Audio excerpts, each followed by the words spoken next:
What if I told you one of the biggest risks to the economy isn't happening on Wall Street? It's happening in your neighbor's wallet.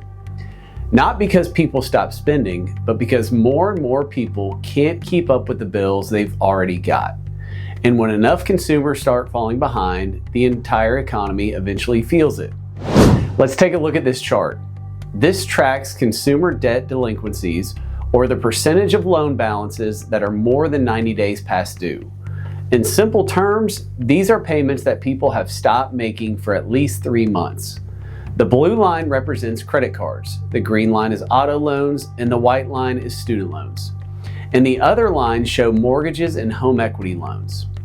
What immediately stands out is where we are today.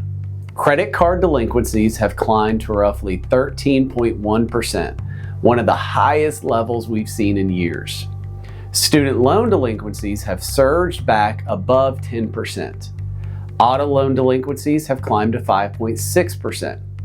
Meanwhile, mortgage delinquencies remain relatively low, largely because many homeowners locked in historically low rates several years ago.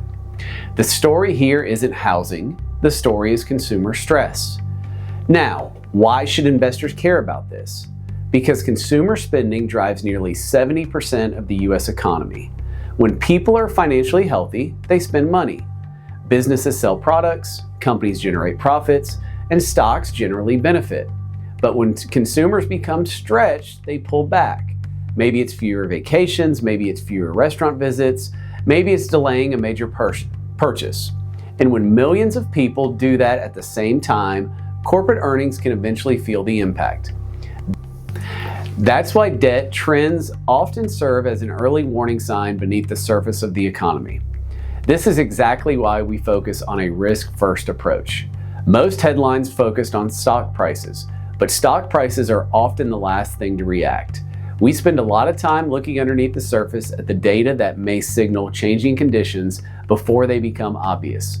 Consumer health matters, credit conditions matter, spending trends matter, because markets don't operate in a vacuum. They're connected to the financial health of everyday Americans. And when those trends begin to shift, we want portfolios positioned thoughtfully rather than reacting after the fact. Beware of little expenses. A small leak will sink a great ship. Benjamin Franklin. A couple things to remember.